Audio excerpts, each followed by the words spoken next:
नमस्कार दोस्तों, जैसा कि आपको पता है हम यूजीसी नेट जेआरएफ की तैयारी कर रहे हैं। तो हम इकाई 7 से कहानी विकास यात्रा पढ़ रहे हैं और कहानी विकास यात्रा में प्रेमचंद पूर्व हिंदी कहानी विकास के जो लेखक हैं, जो हमारे सिलेबस में जो दे रखे हैं, जो कहानियाँ दे रखी हैं, हम उसकी यहाँ चर्चा करते हैं और पढ़ते हैं। तो आइए चलते दोस्तों, ये है हमारी तीसरी कहानी 7वीं इकाई से। ये चंद्रधर शर्मा गुल्लेरी। उसने कहा था। दोस्तों ये कहानी इतनी मज़ेदार है, मेरे एक बार पढ़ने में ये कहानी मुझे याद हो गई। पता नहीं क्या था इस कहानी के अंदर ऐसा। चलो आपको भी पढ़ाती हूँ मैं। चंद्रधर शर्मा गुलेरी प्रेमचंद पूर्व युग के विशिष्ट कहानीकार है। कहानी को साहित्य की एक सशक्त एवं सफल विधा के रूप में प्रतिष्ठित करने में उनका आधारभूत योगदान है। गुलेरी जी ने कुछ ही कहानियां लिखी जिनमें प्रमुख है सुख में जीवन, बुद्धू का कांटा और उसने कहा था प्रेमचंद पूर्व हिंदी कहानी की चरम उपलब्धि है।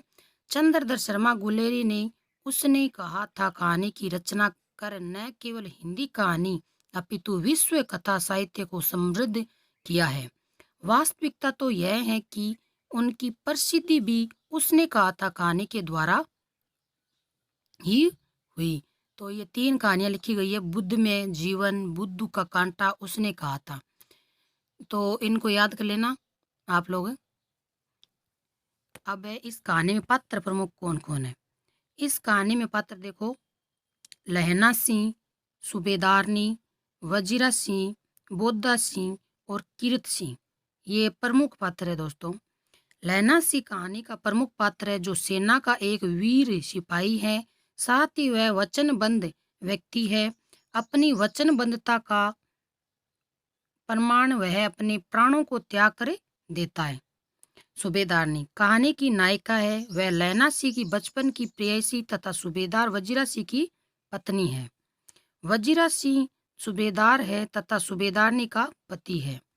बोधा सिंह सूबेदारनी तथा सूबेदार वजीरा सिंह का बेटा है। बोधा सिंह। कीरत सिंह लैना सिंह का मित्र है। इनको 2-4 बार पढ़ना, आपको अंतर समझ में आ जाएगा, नहीं तो वरना तो एक जैसे लगेंगे, पता नहीं क्या होगा। तो ये देखो, कीरत सिंह तो लैना सिंह का मित्र है और बोधा सिंह है वजीरा सिंह का पुत्र है। एक मित्र और एक पुत्र है, इसका विशेष ध्यान रखना आपको। उसने कहा था कहानी की समीक्षा। उसने कहा था कहानी का आरंभ में अमृतसर के चौक की एक दुकान पर 12 वर्ष का एक लड़का और 8 वर्ष की लड़की अकस्मात मिलते हैं। दोनों एक दूसरे से परिचित होने के बाद लड़का लहना सिंह लड़की के रोज पूछता है कि क्या तेरी शादी हो गई। इसमें शादी की जगह उसमें आता है तेरी कुड़ीमाई हो गई क्या। ठीक है, यहाँ तो इजी शब्द दे रखा है शादी। कुड़ीमाई शब्द आता है, कुड़ीमाई आ जाए तो आप टेंशन मत करना। वह रोज धत कहकर दौड़ जाती है। उसके एक पक्षीय प्रेम को दर्शाने के बाद कहानी 25 साल के बाद शुरू होती है। इनसे कहानी और अधिक रोचक बन जाती है। वह लड़का लहना सिंह अपनी एक पक्षीय प्रेयसी के पति और पुत्र के प्राण बचाने के लिए अपने प्राण देता है। इस कथानक को मर्मस्पर्शी ढंग से लिखकर लेखक ने पाठकों के दिल में स्थायी स्थान प्राप्त कर लिया है। मैं बता दूं दोस्तों, यह जो कहानी है ये प्रथम विश्व युद्ध के समय लिखी गई थी और ये एक फ्लैशबैक पे लिखी गई है, यानी पूर्व की यादों में। ठीक है, उसने कहा था प्रेम, शौर्य, बलिदान की अद्भुत प्रेम कथा है। प्रथम विश्व युद्ध कब हुआ था? 1914 से 18 के मध्य। प्रथम विश्व युद्ध के समय में लिखी गई है प्रेम कथा कई मायनों में अप्रतिम है। उसने कहा था कहानी में लेखक ने उसके केंद्रीय चरित्र लहना सिंह के माध्यम से प्रेम, कर्तव्य तथा आत्म बलिदान के पारस्परिक संघर्ष का मर्मस्पर्शी चित्रण किया है।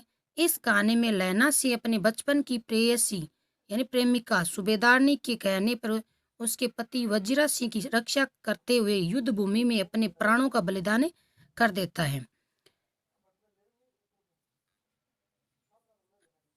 बालपन की यह प्रीति इतना अगाध विश्वास लिए हुए हैं कि 25 वर्षों के अंतराल के पश्चात भी प्रेमिका को यह विश्वास है कि यदि अपने उस प्रेमिक से जिनसे बचपन में कई बार अपने प्राणों को संकट में डालकर उसकी जान बचाई थी, यदि आंचल प्रसार कर कुछ मांगूंगी तो वह अवश्य मिलेगा। और दूसरी और प्रेमी का उसने कहा था का मान यानी प्रतिष्ठा रखने के लिए प्राण न्यौछावर कर वचन निभाना उसके अद्भुत बलिदान और प्रेम का सर्वस्व अर्पित करने की एक बेमिसाल कहानी है। उसने कहा था कथा विन्यास अत्यंत विराट फलक पर किया गया है।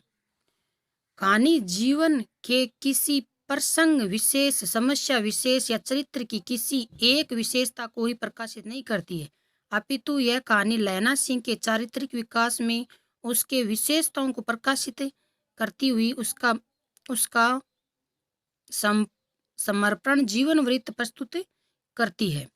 लैला सिंह, वजीरा सिंह, बोधा सिंह, सूबेदार ने ये चारों पात्र कहानी का सिलसिलेवार ढंग से विकास करते हैं। लैला सिंह जैसे सीधे साधे सिपाही की प्रत्युत्पन्न मति, कार्य करने की फुर्ती, संकट के समय अपने साथियों का नेतृत्व है। जर्मन लपटेन यानी लेफ्टिनेंट को बातों बातों में बुद्धू बनाकर उसकी असलियत जान लेना। यदि एक और इस चरित्र को इस सबसे विकास मिलता है तो दूसरी ओर पाठक इस रोचक वर्णन में खो सा जाता है। भाई कीरत सिंह लैला सिंह का मित्र की गोद में सिर रखकर प्राण त्यागने की इच्छा, वजीरा सिंह को कीरत सिंह समझने में लैला सिंह एक त्रास प्रभाव पाठक को देता है। मृत्यु से पहले यह सारा दृश्य विधान अत्यंत मार्मिक बन पड़ा है। वातावरण का अत्यंत गहरे रंगों में सृजन गुलेरी जी की अपनी विशेषताएं हैं। कहानी का आरंभिक अमृतसर की भीड़ भरी सड़कों और गहमागमी चहल पहल से होता है। युद्ध के मोर्चे पर खाली पड़े फौजी घर, युद्ध के पैतरे, इस सब के चित्र अंकित करता हुआ कहानीकार इस स्वाभाविक रूप से वातावरण की सृष्टि करता है कि वह हमारी चेतना संवेदना का ही अंग बन जाता है। कहानी पंजाब की गली और बाजार से शुरू होती है, इसीलिए कहानी में पंजाबी शब्द अधिक मिलते हैं। कान पकना, राह खोना, अंधे की उपाधि पाना, मत्था टेकना आदि मुहावरों का प्रयोग किया गया है। रोजमर्रा की बोलचाल के शब्दों, वाक्यांशों और वाक्यों तथा लोकगीत की कड़ियों का प्रयोग भी कहानी को एक नया रूप देता है, जिससे आगे की कहानी भाषा और शैली का मार्ग भी प्रशस्त होता है। अतः कहा जा सकता है कि उसने कहा था कहानी का हिंदी कहानी के इतिहास में विशिष्ट स्थान है। उसने कहा था हिंदी एक भारतीय भाषाओं की ही नहीं अपितु विश्व कहानी साहित्य की अमूल धरोहर है। तो आज की ये कहानी थी दोस्तों, पढ़ना आप और बताना कैसा था।